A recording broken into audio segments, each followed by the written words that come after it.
Alors que la troisième phase du projet SSF se profile, l'Institut de coopération internationale de la Confédération allemande pour l'éducation des adultes a ouvert à Sokodé un atelier de 72 heures destiné à tirer les enseignements des phases précédentes. L'Institut reconnaît d'emblée les difficultés recensées durant sa mise en œuvre. Les témoignages ont mis en lumière les impacts positifs et tangibles sur les communautés. Les participants, quant à eux, sont venus de toutes les régions du Togo. Ils ont ainsi énuméré les avancées concrètes. Autonomisation économique de groupes constitués pour les activités agricoles, l'alphabétisation fonctionnelle ayant facilité l'accès à des formations techniques et structuration de filières locales désormais plus résilientes. Cet atelier regroupe deux activités phares. Il y a d'abord l'atelier de démarrage qui en même temps est un atelier de planification, mais il y a aussi une activité de sensibilisation à l'endroit de nos maires et de charger les présidents des commissions action sociale ou affaires sociales dans les mairies.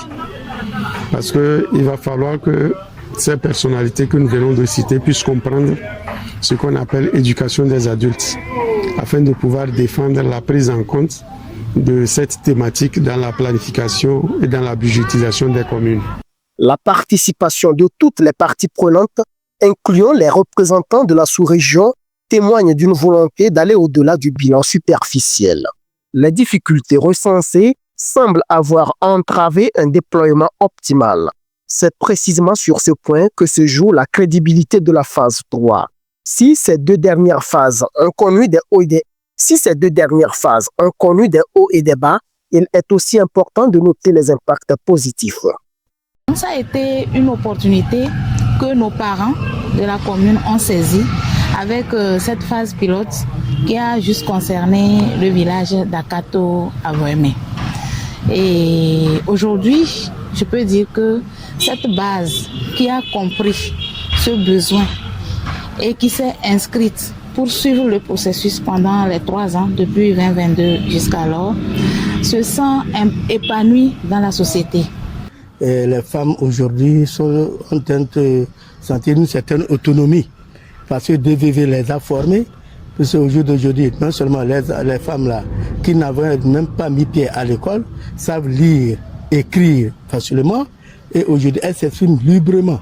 Et elles ne sont plus trichées au marché comme on le voyait avant. Quand on remet un ticket de 100 francs, c'est écrit 100 francs, mais on leur dit de payer 200 francs.